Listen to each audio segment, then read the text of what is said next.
and defense cooperation, developing joint projects in defense industry, and combating terrorism. This is what was mentioned by Erdogan.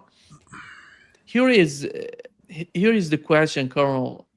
The, what is your understanding of the necessity of this for Saudi Arabia? We know that Saudi Arabia is somehow is asking for this, in my opinion.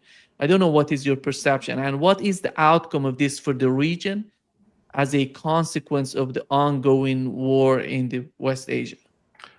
Well, I think I would say right off the bat that it expresses MBS's and the Royals in general concern over the increasing lack of concern with regard to their security of the United States of America.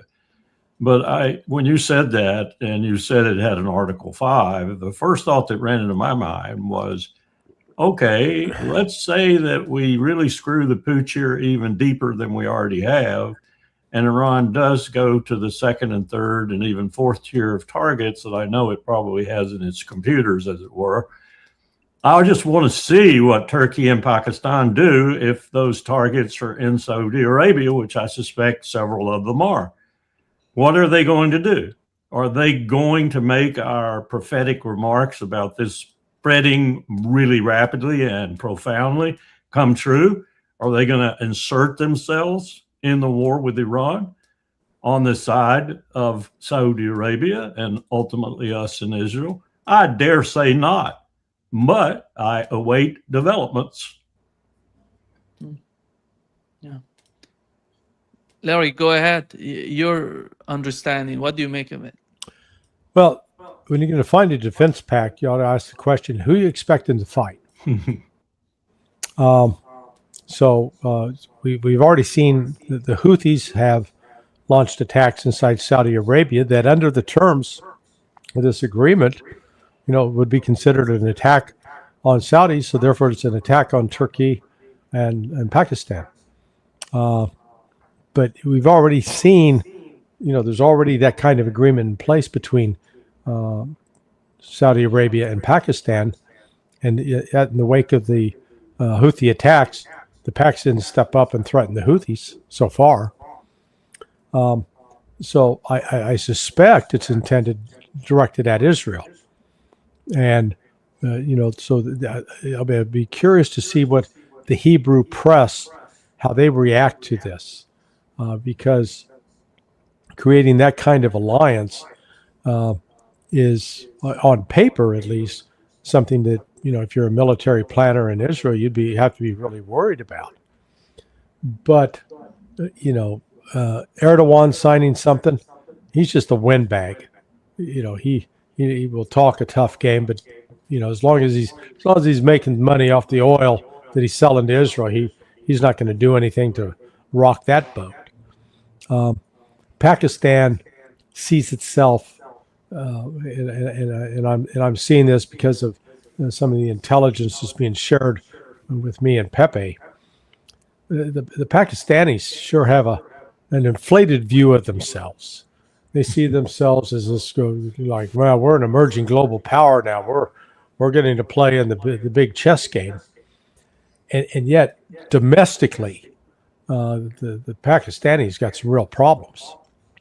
And under this, let's say that Iran launches an attack on Prince Saud Air Base because Prince Saud Air Base is being used to launch strikes into Iran. Would that activate this treaty? Because the last thing Pakistan is going to do is attack Iran, given the majority or the substantial number. I'm not sure it's quite a majority, but it may be in Pakistan of Shia Muslims who are very supportive of Iran, not antagonistic towards it. So this is, I think, as Colonel Wilkerson said, this is probably more directed at the United States, just to say, we're no longer having to suck on your hind tit. Yeah. Colonel, if you were talking about these sort of pacts happening in the region before the war started, it was somehow delusional. And why do they need to do this? They have the American bases there. Saudi Arabia doesn't need to go that far. And right now, but when it happens, it means something for the region. It means that the region is trying to redefine itself. In this redefinition, in your opinion, what matters the most for the governments in the region? It's not like this hadn't happened before, Nima, and it has involved Turkey even. Remember this dispute between Qatar and Saudi Arabia, and the Turks actually put some troops into Qatar, as I recall. And that was solved eventually, and I think the troops have gone home. I imagine they have now since Qatar's being hit too. So it's not as if it were new, and we had major discussions going on, we being the Pentagon, about a new security arrangement in the Gulf and what it might look like. And there were several proposals for it. The GCC was, I think, recognized by those who had a brain in the Pentagon, and I qualify that way because I'm not sure there's anyone in the Pentagon with a brain anymore. They've all been gotten rid of, but anyone with a brain could see the GCC was lackadaisical at best and even injurious at worst. So there was real work going on about how would you design a new security architecture for the region. This war of choice that Trump has started, I suppose, if anything was still going on, has thrown that into a cocked hat.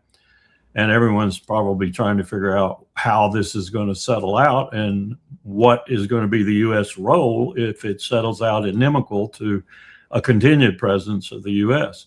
I mean, I would be thinking, or I know 06 or 05 on the Joint Staff, I'd be thinking seriously about, one, will we be there? And my answer would be, hypothetically at least, and growing more and more concrete, no. What do we want there then if we're not there? That would be conducive to our interests and more or less conform with those interests, and that we could maybe influence occasionally by offshore balancing, we used to call it. Although I'm not sure that strategy's got much health left in it after what Bradley Cooper has done with the naval forces that are now embarked in this campaign. Yesterday, I was being told the condition of the sailors on one of the carriers. I'm not exactly sure which one it was. I think it was Lincoln, but it's dismal.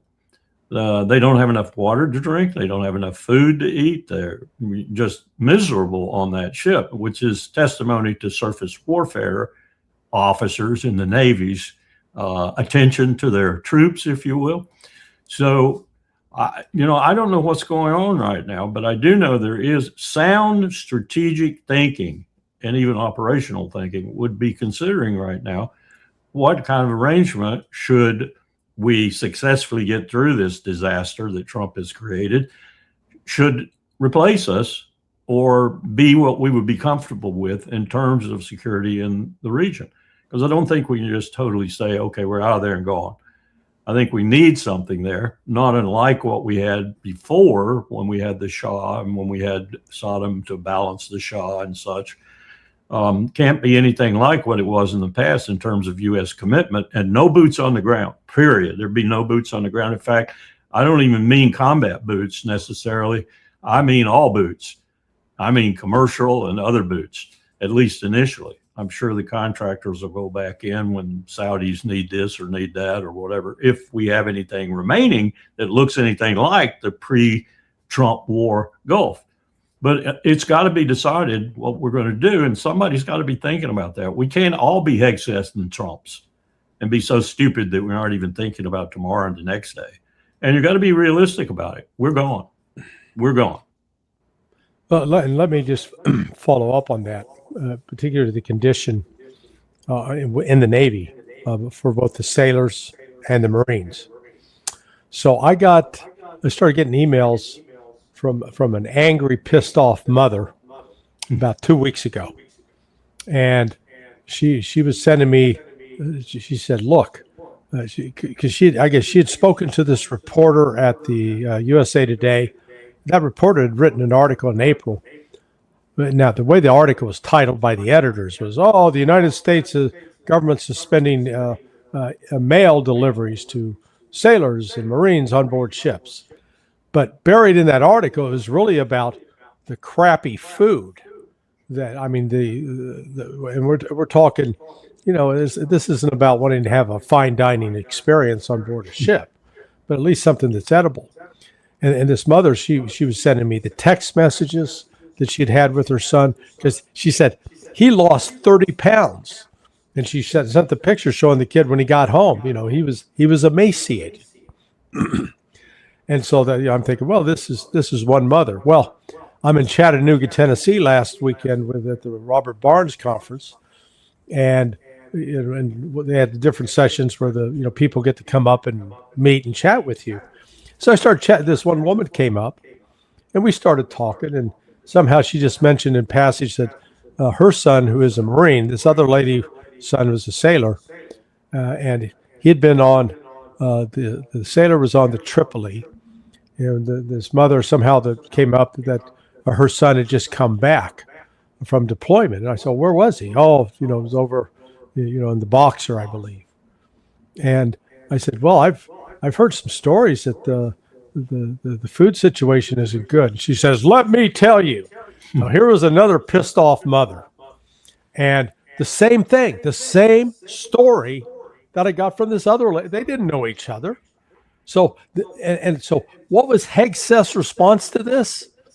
He made a show about a month or two ago, going out to one of the ships and eating in the officers' mess, and said, "See, the food's just fine." Well, no shit. When officers eat first, and they're not down in the mess with the sailors and the Marines, yeah, they get a different level of service, and that cuts against the grain of everything that I was taught by my mentor and dear friend, who is now deceased, Dick Gannon. Dick was a Marine 06. He'd commanded the 5th Marines. And he helped set up diplomatic security at state, but that's another story. But man, he drilled into me, because he was my boss. I was his only employee. Okay, so I literally sat across a desk from him. My duty every morning was to get him a chocolate donut. But man, he taught me officers eat last. You've got a responsibility to care for those under your command. And man, this current crop of officers on board that ship, naval and Marine officers, they are dropping the ball. And that is reflected all the way up the chain of command to the top, to Donald Trump. Just to add to that, Neiman, it's been my experience in some 40 years of working in the military and 12 years working directly with the Navy and the Marine Corps, that of all the services, the one that does the lousiest job of taking care of its enlisted men and its petty officers and so forth is the Navy. And the worst people at that, the very worst, are the surface warfare officers, just like Larry described. They're terrible. They're terrible. They're some of the worst leaders and worst troop morale builders in the services. And we're seeing that reflected right now. The Marines, I've had a lot of 12 years with the Marines. They're a little bit different, and they have more like the Army attitude, eat last and so forth and so on. But occasionally we'll come across a hard-headed one of them too. But the Navy just leads the pack in utter disregard. We used to say the Navy doesn't know it has a shore. You're on that ship and you're a slave. They don't even know they have a shore. There's no morale on shore. Morale's at sea, and you should have high morale because you joined the Navy to see the world. And look, you're seeing the world. That's their attitude. And, I'm not saying this to denigrate the Navy. I'm saying it to tell the truth. The Navy is the lousiest service in taking care of its enlisted men and non-commissioned officers many times too. Though when they get up in rank, they tend to sort of go toward the officers, the commissioned officers, and become not so interested in the sailors again too. It's just the nature of the beast. Yeah. Larry, do you think that the new agreement it seems that they're drafting the agreement, at least the first draft is going to come out soon between Iran and Oman. How is that going to facilitate the Trump's administration path toward, putting an end to the active war between the two sides, Iran and the United States? Before going to your comment, here is what Scott Bessent said. just yesterday. The five and dime treasurer. Yeah, here is his picture. We had Epic Fury, which was the kinetic portion. At Treasury, we did Economic Fury. What goes little publicized is, on the kinetic side, Air Force is wiped out, Navy is wiped out, a big portion of their missiles, more importantly, their missile production. On the economic side, we have them by the throat, and they've got 150, 180% food inflation, not able to pay the troops. So I think shortly, maybe even today, tomorrow, we are going to see an agreement, 30, 60-day ceasefire, and Strait will be open. Energy prices should come down. Yeah, He's delusional. I mean, good God. Look at that admission of food prices, too. What kind of war are we fighting here? I know what kind of war we're fighting. We're killing everything in sight and starving people and everything else. Yeah. It's horrible what we're doing. It really is. Well, look, there has been a shift in U.S. policy, in the Trump administration policy. I got another, what I call indicator. The intelligence cat at Sitcom has been taken down. So let me try to explain what that means. Before the war started on the 28th of February, at the Central Command headquarters up here at MacDill Air Force Base, just north of me, they stood up a crisis action team. And the intel, you've got both the intel section, the J2, and then you've got the ops side. And but when you stand up, the intel function is both providing warning, indicators of what could, threats emerging, etc., as well as providing target information, and activities on the other side. The fact that that's been taken down now, they've turned it off.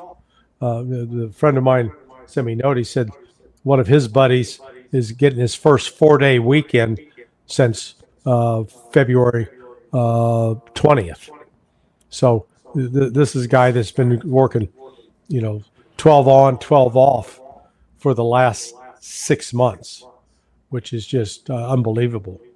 So the United States is not posturing up, right? We're not seeing the movements that you should see on the planning side and the intel side that would indicate an impending military action by the United States. So then you need to step back and say, okay, what has scared Trump and Besant? What has scared them off? Is it the shortage of the weapons? Perhaps. Is it the economic crisis that developed with Japan, where Besant had to basically sell off all the U.S. supply of European currency in order to save, just a short-term measure to try to save Japan, but it's not going to last. But anyway, something has caused the United States to shift its operational focus, and Trump is not, he's not sending out tweets. Now, as soon as I say this, he'll prove me a liar, but we're not seeing his true social post threatening to end the civilization in Iran every other day. So I think the United States now is seriously trying to disengage, to get out of this, and to get the oil and other commodities moving, or at least create the potential for ships to move in and out. Even if the ships can move in and out, and I wrote about this last night on Sonar 21, there is so much structural damage to the oil and gas infrastructure throughout the region that it may be not only months, it may be years before some of that is repaired, particularly in the gas fields in Qatar, Ras Laffan. So this is, we're in some deep economic trouble, and that may be one of the things that's driving Trump to do this. And just to add to that, Nima, yesterday I also heard that the combatant commanders, particularly Alexis Grinkowicz in Europe, had weighed in again with the chairman about the depletion of munitions. And it's a complete list now of exactly where we are in each of the combatant commands, AFRICOM, EUCOM, and INDOPACOM in particular. And it is a look at what the time schedule would be and the cost. And the cost shocked the bedoodle out of them because they thought they already had that covered with all these supplements that Hegseth has been asking for without really knowing why he was doing it, I think. And the Congress has been granting and will continue to grant, apparently, in the new NDAA, isn't going to cover it. Now, that assumes that Lockheed and RTX and Grumman and Boeing and all the rest of them are going to charge an arm and a leg again, which I assure you they will. But anyway, they were looking at it realistically from the combatant commander's perspective, not from this hagiographic, incredible, ignorantly expressed perspective that Besant and Hegseth put out all the time. And they're worried, seriously worried about the capacity to do things, not just the next 6 months, but the next 5 years. And that's serious. And it finally apparently eked through to Trump. Yeah, and on top of that, it is the and I came across as I was doing some research on this, and this statistic popped up, and I was shocked by it. 78% of the weapons, let's call it the advanced weapons systems, the ones that precision guided, etc. 78% of those are dependent upon 5 rare earth minerals and metals that come out of China, that China essentially controls. One of them is gallium. Another one is tungsten. 78% is the supply chain is controlled by China. Well, if we get into a fight, China, they're going to cut. Not only are they going to, they have cut us off. That's the other thing I think people just don't appreciate or realize. China has already cut us off from some of the supplies that we need in order to carry out these crazy wars. And that has been, I think that has just been a complete shock to the Pentagon. And, when the Washington Post reported that Trump is yelling at Hegseth, blaming him, and then Hegseth said, no, it's not my fault. It's the Jews' fault. Feinberg. He blamed it on Feinberg. Yeah, it's the Jew. I thought, now, frankly, I don't blame. I think Hegseth is being unfairly blamed. He's a knucklehead. He's a dummy. He's in over his head. But he's not the one that came up with this system and said, "Hey, let's build these particular weapons and let's make sure we source them that is dependent upon imports from China." That predates Hegseth. Hell, that even predates Trump. But we've now got that problem, and it ain't going away. Some of this is going to wipe that smarmy smile off Besant's face. Yes. Here is Colonel what Donald Trump posted 2 times in the last 24 hours. And here is he says, a must read. Thank you to James J. And here is the article says Donald Trump won the Iran war. The article is about how he has won, and Donald Trump is. It means that I don't know what does that mean for you, sharing 2 times and insisting that he has won the war. Is he seeking for some sort of off ramp, in your opinion, or is the off ramp there to grab it, in your opinion? You talking to me? Yeah. You, Carl. Well, the last lines were the cutest. They're absolutely darling. It says, in essence, if you read those words carefully, I think, I surrender. I surrender. I will do everything I possibly can to make what I'm saying right now, which is impossible, to come true in whole, at least partially come true in a way that I can lie about it and get the American people to swallow it. That's really what he's saying. And, I hope he's right. I hope we have seen through the darkness to some kind of light that says, we got to stop this. And I don't care how we do it. Just tell me what to say and I'll say it and we'll stop it. The fly in that ointment, the all-seeing, all-knowing guy who's going to derail all of this lives in Jerusalem or somewhere near. Bibi Netanyahu is hard at work on several issues that are going to derail all of this unless Trump is willing to put his boot down on him. The first one is this Gaza Humanitarian Foundation, where he has turned everything that was decided by these big boys who donated all the money and everything. He's turned it all around, and he's made it, and he knows he's done this. He's made it incumbent on what Hamas says it will do and agrees to do with regard basically to disarming. And they have said absolutely no, don't want to have anything to do with your deal. We're out of here. We'll continue the war however we can. We're not going to do this. He knew that would happen. He damn well knew that would happen, because now he's just going to continue to kill people there. What's he doing in Lebanon? A similar thing.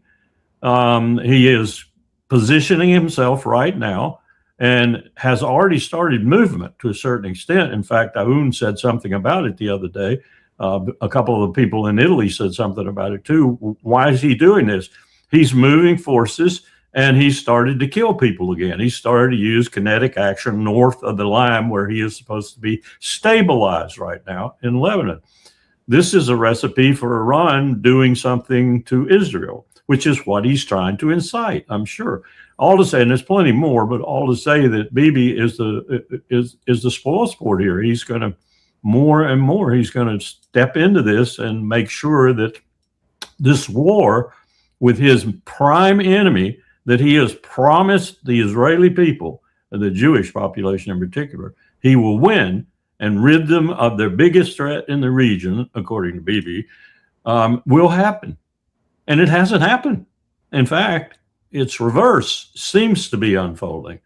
He's got to do something, and he's going to stop this whole thing right in its track, I think. Larry, who is the biggest enemy of Israel in the region? Bibi Netanyahu. Thank you. You hit it. Israel is, I mean, it's both humorous, but it's true. Israel is its own biggest enemy. The notion that the Turks or the Iranians or hell, even the Saudis are sitting around plotting, saying, "Oh man, how can we kill us some Jews?" That's just an Israeli trope put out there. It's Israel's own act.